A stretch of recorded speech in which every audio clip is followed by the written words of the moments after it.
6 Bruins are in the portal now. How can the Bruins reload, and how much are they paying Donovan Dent?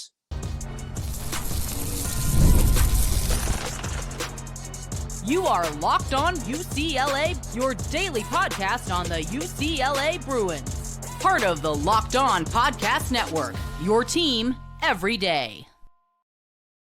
Welcome, everybody, to this edition of the Locked On UCLA podcast. I'm your host, Zach Anderson-Yoxsimer. Thanks for making this show your first listen each and every day. It's free wherever you get your podcast, and it's available on YouTube. Like, comment, subscribe, download. It's your team every day. Thanks for the support. This episode is brought to you today by FanDuel. Right now, new customers can get $200 in bonus bets when your first $5 bet wins. Go check it out.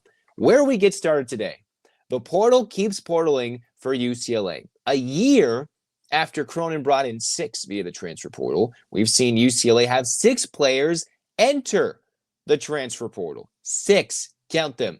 Another one who Mick Cronin brought in from a season ago, Dominic Harris, probably the most likely of all the Bruins to enter the portal. And if you would have asked me, based on who you think would have entered first, I would have thought Dominic Harris's name would have popped up first. Well, now 5 Bruins prior to him, ranging from Adai Mata, Dylan Andrews, Sebastian Mack, Devin Williams, and then William Kyle III, 2 of Cronin's 6 transfers from a year ago, meaning 33% of that, is not returning.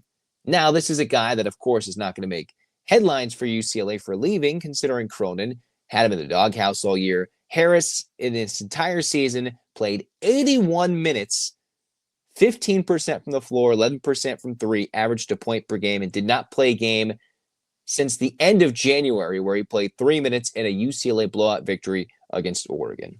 Okay, well, with UCLA already looking for maybe another guard, right? You look at the graduations of Kobe Johnson and Lazar Stefanovic, or more technically speaking, the exhaustion of their eligibility until they graduate. And then you see Dylan Andrews leave, Sebastian Mack go in the portal, Dylan Andrews committing to Boise State, and then Dominic Harris leaving. He still has another year of eligibility. I wonder where he'll go. Not really going to speculate on that right now. UCLA does have some needs in the backcourt. Who is returning? Trent Perry announced he's returning. You have Donovan Dent, who we'll touch on, came to UCLA from the portal from New Mexico. Then you mix in, okay, Skylar Clark's returning. Eric Freeney is expected to return. The forgotten walk-on Christian Ori coming. Not coming, but he's already been on the team for a year as a walk-on. So maybe as a 6'2", second-year guy in the program, maybe he can get more physical, work his way as a preferred walk-on. That still exists as the scholarships expand to a full 15 for men's basketball. Okay, but now let's quit playing around. There is a guy out there, and UCLA is going to act quickly. Maybe some of you guys have already mentioned him. You've seen the name, Oziyah Sellers. He could take that Kobe Johnson role of that former USC wing that comes in for a 1-year stopgap as a senior, got a lot of minutes, got a lot of points when he played at Stanford, coming from USC, going to Stanford, and then as one of the leading guys for Stanford, starting in all 35 games for the Cardinal, an ACC Stanford Cardinal team, as ridiculous as that sounds, putting up 13.5 points per game, 40% from 3. All right, solid numbers, a couple of rebounds per game. He entered his name into the transfer portal and the NBA draft. You're like, okay, a guy that was expected to return to Stanford after a big year, he's not. And reading what John Rothstein posted not too long ago on social media, X, Twitter, whatever you want to call it, he's heading to St. John's next weekend. This is a guy that's a West Coast guy that has stayed. He's played at USC, played at Stanford. It would make sense if UCLA is like, hey, let's go after this kid. He's certainly got the grades to make a transfer to UCLA happen. All right. But he is now going to go check out St. John's. So the time to go recruit an Oziyah Sellers, he stands 6'5", had a breakout campaign in his junior year where UCLA could get a portal guy to fit the role that Kobe Johnson at a better scoring rate. Maybe Stefanovic at a more scoring, more athletically gifted presence could fill with 2 seniors leaving. All right. Now with Braden Burries expected to make his decision the next week or so, UCLA is not on that list in his top 5, top 6. And he's expected to make his decision. And while obviously things could change, that means UCLA is missing out on one of the best recruits, high school recruits from the class of 25. Although at the rate transfers happen, it could be at UCLA in a year from now. Braden Burries, they're missing out on a spot they need. Oziyah Sellers is looking at St. John's. That's a guy UCLA must pony up to go get. Go get a kid like Sellers, who is testing a little bit in the NBA draft waters, looking at going to St. John's. He's going to visit over the whole weekend, April 11th to 13th, from what I read from John Rothstein. And Rick Pitino, man, he's looking for somebody to go replace RJ Lewis. Now, a guy who could shoot better and not take in the NCAA tournament, maybe that would be Oziyah Sellers. Who knows? UCLA, that would be a big fit. But we can't forget Eric Freeney, bigger guard, Sky Clark, returning. Wonder if Christian Ori, a walk-on, maybe something could happen. Crazier things are happening. Everybody makes fun of the fact that Donovan Dent was not recruited by UCLA, and now he's coming to UCLA for his senior year for a big payday, though. Maybe Christian Ori is one of those guys Cronin could develop with a hard work ethic, an NBA father. Maybe he could develop into something that UCLA could utilize this year. But there are players who are coming back, like Trent Perry, that could ask and command and get better to learning and increased roles, bigger roles with more playing time. And it's a good thing that Trent Perry returned, but also meant the end of Dylan Andrews, the end of Sebastian Mack. And with the arrival of Donovan Dent, it got us all excited until we saw that Adayamara left. And now with seniors and centers and all these veteran players in the portal committing, and UCLA doesn't have a big man, you're like, okay, I see Henry Vasar is currently getting ready to go if he's not already on his official visit to North Carolina. UCLA is running out of time to figure it out. But Sellers is out there available. Vasar, both guys who played for teams on the western part of the U.S. where, hey, maybe it's like if you want to stay on this side of the country, come play for another team with the national brands. And UCLA, clearly with the NIL money they shelled out reportedly to Donovan Dent, could be big players in the money game. How much? We'll talk about that next on Locked On UCLA.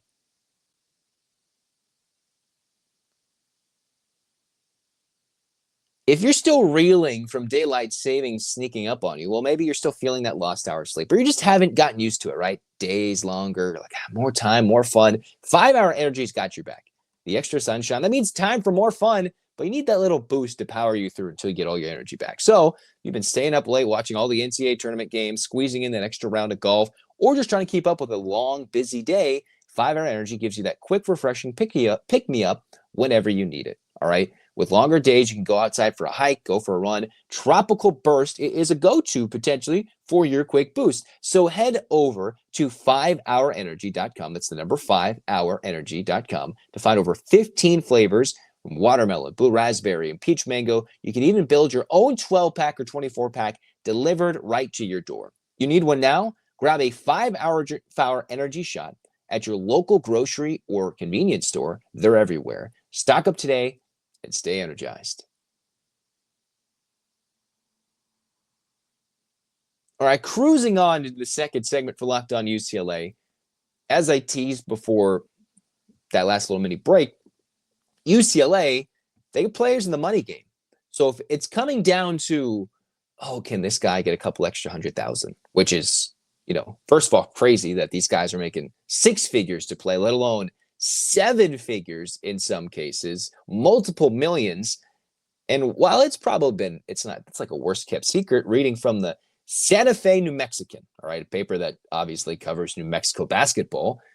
The report is that Donovan Dent was getting $3 million through a name, image, and likeness deal going to UCLA. Now you're like, oh, I remember seeing that Kentucky was expecting to get maybe a potential Magoon Guath, maybe getting a Donovan Dent. And it seemed all said and done that Dent would take the money and go to UCLA. Now, I don't know what went through his process.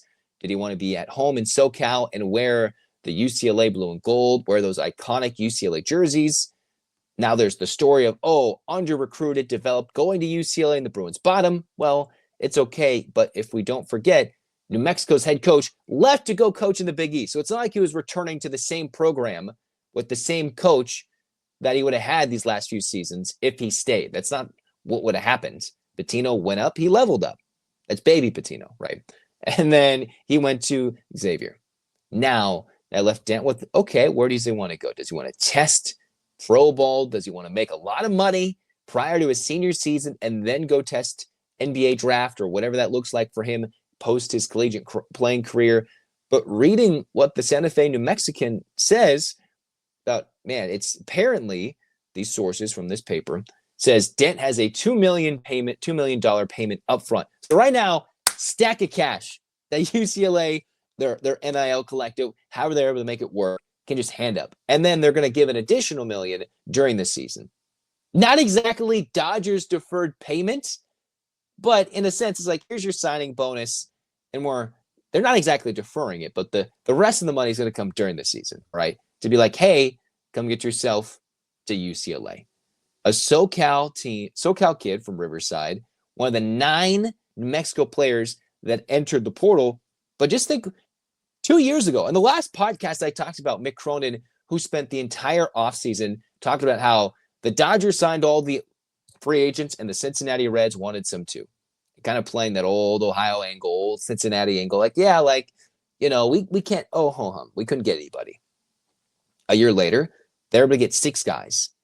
Now, the price tag has been rising significantly. I remember talking to a host within the network, and they're like, how much did Donovan Dent get? It's this much. It's like, it looks like it. You look at On3, he was listed as a guy that's worth at least $2.1 million in NIL, and UCLA is apparently giving that in just an upfront payment to Donovan Dent.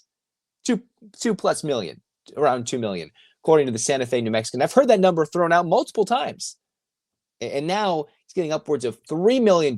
Maybe you know this already, but just to make you aware, like, some of these rosters were constructed with payments that they're giving to one guy now. So a roster was probably constructed with close to $3 to $4 million. And now the payments in the NIL world, in the transfer portal world, that's what it's costing to go buy a player, a singular superstar that UCLA needed to transform their roster. They really did. Does it suck that the Edney news came afterwards, that he's not returning to UCLA? It absolutely does. But Mick Cronin's done more with less in the post. Let's be honest. Cody Riley as your starting center, a young Jalen Clark before he broke out, and UCLA rode Johnny Juzang, a Jules Bernard, a Jaquez, and a Tiger Campbell to a Final Four run, on the verge of getting to a national championship game and nearly knocking off, at the time, an unbeaten, unquestioned #1 Gonzaga team in the Final Four that nobody thought UCLA had a chance to beat them. And they were that close in the Mick Cronin era. And now you pivot forward from 21 to 23. Those guys all graduate. They're all gone. They all go pro. UCLA didn't have the funds. In the last episode, I talked about how those guys are almost all gone except for Brandon Williams. All gone.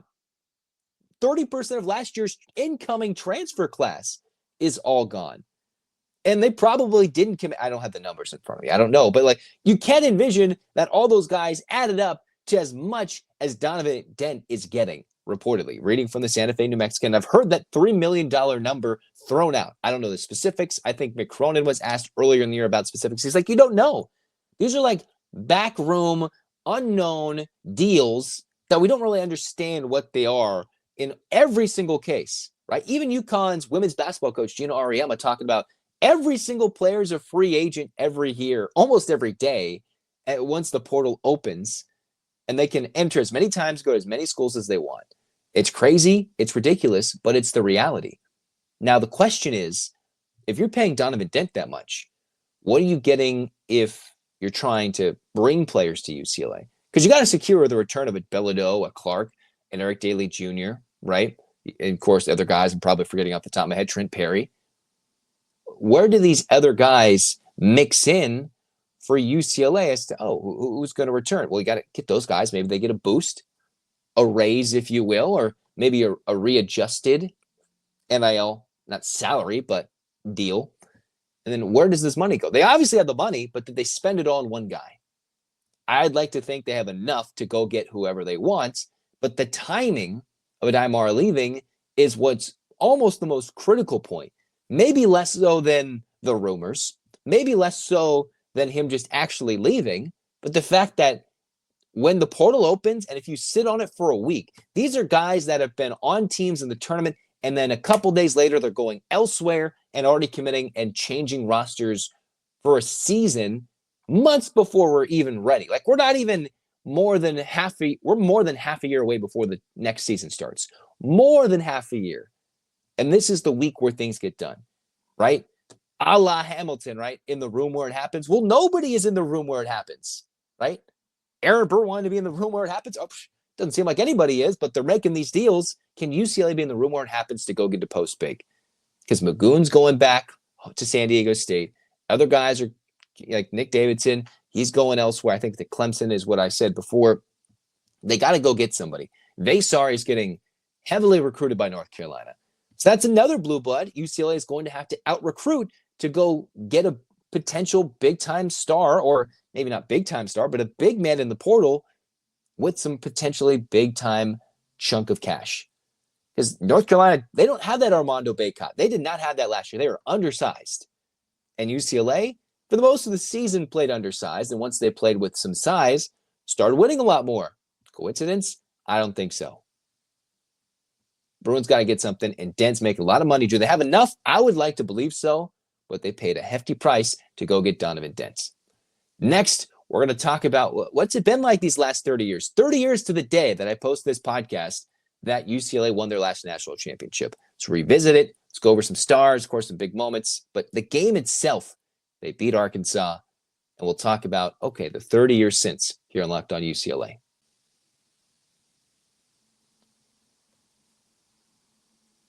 The NCAA tournament is here and nearly almost finished, but FanDuel is still giving you the chance to get on the action like never before. Right now, new customers can get $200 in bonus bets when your first $5 bet wins. That's $200 extra bucks to use in everything from buzzer beaters to Cinderella stories to even who's cutting down the nets. And hey, the FanDuel app, it's super easy to use, and when you win, you get paid instantly, no waiting around. The final weekend of tournament games are happening, so check it out. There's always something super exciting to bet on with the big-time games.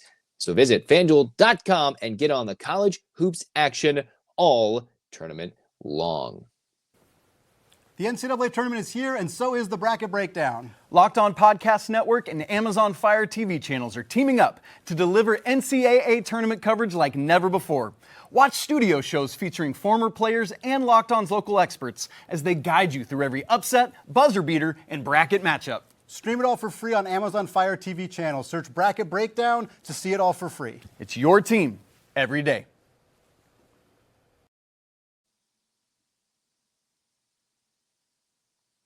All right, final segment here of Locked On UCLA. Today is the anniversary, 30 years to the day, of the UCLA men's basketball team winning their last national championship game. Now, whether you cue memories, nostalgia, jokes, trolls, whatever it might be, whatever that gives you the feeling, have they lost their lot? You know, whatever it is, the shine and the blue blood, doesn't matter. We're honoring this team, one of many teams that was honored during one of the final home games of the UCLA season. So let's kind of go back to the 1995 season, right? 94, 95 year UCLA. If you look at their record, you're looking online, you're like, why do you see it's 32-1? Their on the court record was 31-2, 16-2 in Pac-10 play, coached by Jim Herrick. Think of these names in this coaching list, right? You got Jim Herrick, Lorenzo Romar, longtime head coach, Mark Gottfried, now host of the podcast, and Steve Lavin. Think about all those names who have rotated through the coaching ranks and seen the highest of highs, whether going through UCLA or elsewhere. I think it's a pretty solid staff, and that doesn't even include the talent on the roster, all right? For UCLA, this is what they had on the team. You had, of course, the O'Bannon brothers, Ed O'Bannon and Charles O'Bannon, Tyus Edney, obviously famous for the shot. You had George Zadek, Toby Bailey, and those were the guys in the starting five. Of course, a long list of players all the way to the back end, some rebounders, some defenders, but your starting five. And then if you don't forget J.R. Henderson, who was also a guy that made it to the NBA. 6 players of key contributors all made it to the NBA, 3 seniors, 3 captains, a different era of college basketball. Let's go back and honor it. This is the anniversary of them winning the championship game, but let's kind of go back to this season. So if you're wondering, why are they 31-2 or 32-1? Well, Cal had to forfeit all their games because of an NCAA infraction, and UCLA technically is credited with a win in some respects, but overall 16-2, 31-2 on the court in Pac-10 play, 16-2. So let's kind of go back towards their schedule. Back in the day when college basketball started at the end of November, not early to mid-November, that timeline has crept slowly and slowly towards the final couple of weeks of college football season than it was in this case, where college football season was pretty much done prior to bowl games in this scenario. Well, their season started with a blowout victory over CSUN. And then in December, got a big-time matchup against Kentucky, and they take down the Cats in a close game in the Pond, as it was known then, the newly built pond in Anaheim. Seemed like a sellout crowd there, 82-81. Domination of Cal State Fullerton. UCLA went to LSU and dominated the Tigers in the Pete Maravich Assembly Center in Baton Rouge. Domination of George Mason. And at this point, UCLA is the number 2 team in the country. They host North Carolina State. Think about all these crazy games. They're either playing close to home, on the road, or in true home environments, right? Kentucky, pretty much an hour's drive from Westwood with some traffic, at LSU and hosting North Carolina State. And think of the non-conference games Mick Cronin had to schedule this year. They're either neutral site games for Arizona, New Mexico, North Carolina, or you have to play a bunch of mid-majors like UCLA did this year at home. So it's kind of sucking with college basketball nowadays. Many things that are great, that's what also sucks. And then, of course, you start right away with conference play. What did UCLA do? Took an L against Oregon. Oh, by the way, you're looking good. Number 2 team in the country. You're 6-0. And then you drop it at MacArthur Court in Eugene by 10. So that's a great way to start Pac-10 play, right? Well, they go to Gill Coliseum. UCLA goes in a nice little winning streak, 6 games in a row, including beating then-ranked opponents Arizona State on the road, beating Stanford, all semi-close affairs to get to 12-1, 6-1 in conference play. All right, so then they get their ranking up to 4. They host Cal, a game that's now been ripped away from the record books, but not from their memories or from their hearts. And UCLA loses 193 at Poly Pavilion. It was a bigger crowd at Poly for that season. And then UCLA turns around and beats USC, a team that sucked, by the way, cough, cough, in that season, and beat them in a close one at the Sports Arena, if you remember that one of the original USC homes. Fun thing about college basketball, in early February, you go from playing USC to longtime former UCLA basketball rival Notre Dame. And they hosted Notre Dame, destroyed them at Poly, 92-55. And then, okay, a USC Notre Dame back-to-back rivalry beatdown in college basketball spurred a 19-game winning streak for the UCLA men's basketball program. 19 games in a row from their loss to Cal. And since it's erased from the record books, you add another 6, you could technically say 25 games in a row, but that's not what we're doing. So UCLA starts winning, beating teams like Washington State on the road, winning some close games at home against ASU and Arizona, both top 15 ranked teams at the time. And after they beat the Arizona schools, of course, we love sweeping the Wildcats and the Sun Devils, UCLA got back to number 2 in the country. Number 2, got revenge against Cal, beating them down. And here's the fun stuff. Think about a late February matchup. UCLA could play Duke at home. They could play Duke and destroy them. Destroy them. 100-77. Destroy Duke. That would never happen. Duke would never agree to come to UCLA, nor would UCLA agree to go to Duke. That's what sucks about college basketball right now. Cool. So they play Duke at the end of February. Then you have the game against USC. Destroyed them at home. Oh, by the way, early March, that's where, normally got a lot of college basketball games, a lot of college basketball tournaments. That's where some people say March Madness starts. March 5th? No. A week after they hosted Duke, they're going to Louisville to go play at what was then the Freedom Hall with 19,000 screaming fans for the Louisville Cardinals. And UCLA, as the then number 1 team in the country, destroys Louisville. You mix in a win against Oregon State, a dominant revenge game against Oregon with their Pac-10 tournament or the Pac-10 championship all wrapped up, and they dominated them in what was the biggest reported crowd at Poly Pavilion this season. Dominated the Ducks to get revenge on that early season loss. They avenged both their losses, and in the process beat Duke in a true home game, Kentucky in a local neutral site game that seemed like a sellout, went to Louisville, went to LSU, and of course, hosted North Carolina State. Doesn't include the longtime battles they had over the years with Notre Dame, which they had that game as well, with a pretty stacked Pac-10, mind you. All right, you had Arizona State, who are in rankings. You mixed in the likes of Oregon, who was decent and hovering in the top, around the top 25. The majority of the Pac-10 had winning records. Interesting. Then came tournament time. They go destroy Florida International as the number 1 overall seed in Boise, Idaho. The famous Tyus Edney, all the way across the court, dashed to beat Missouri, the buzzer beater 75-74 to beat the Missouri Tigers, who were a top 25 team on a neutral site in the Boise State Pavilion in front of 11,000 lucky people to be in attendance, if that was who was there. They beat the Tigers 75-74. Well, the rest of the country wasn't as lucky because they dispatched of Mississippi State in what was a big-time battle, UCLA-UConn, 102-96 in a classic Elite Eight game. The Bruins beat them. Take down Oklahoma State. And then, of course, a game against Arkansas, who was 6 overall, a 2 seed in the championship game, 89-78. April 3rd, 1995 in the Kingdome. It was 22 years between championship games hosted in a Western state. So from Seattle until 2017, when they played in Glendale? I think they played in Glendale in 2017.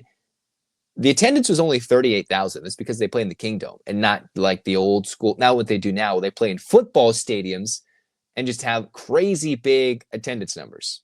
Not always the best to have basketball games in football stadiums, but they played the Kingdome.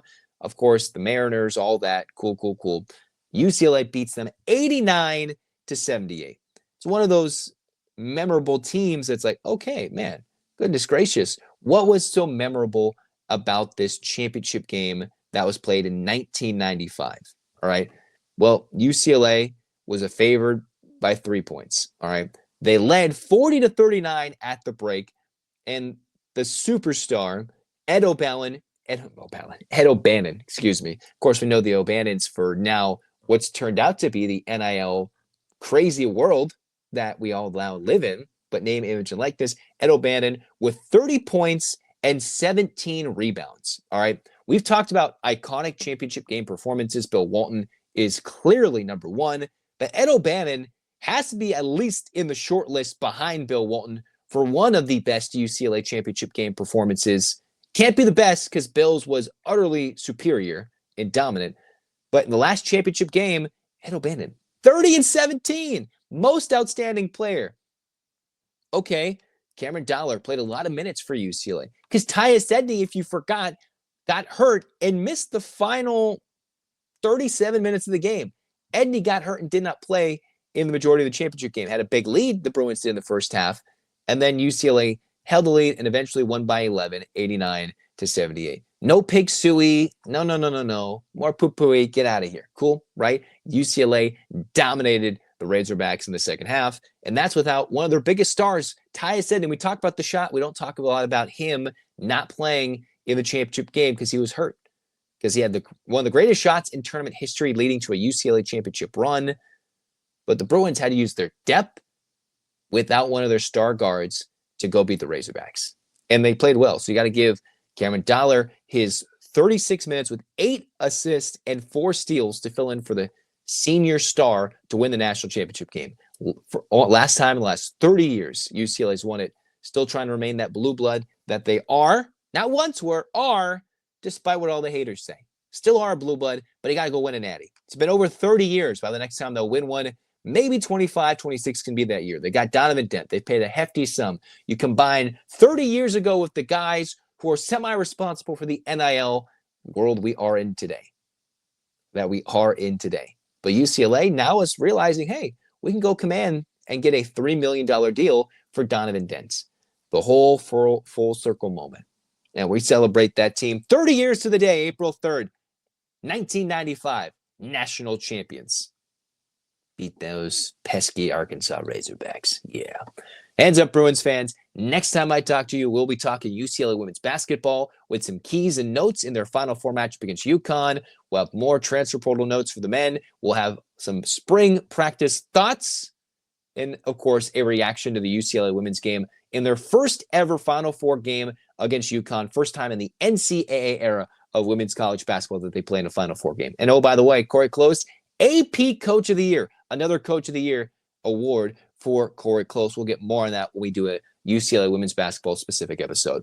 Hands up, Bruins fans. 8 clap time, baby. And 1, 2, 3, 4, 5, 6, 7, 8. UCLA. UCLA, fight, fight, fight. This has been Locked On UCLA. Zach signing off. Go Bruins.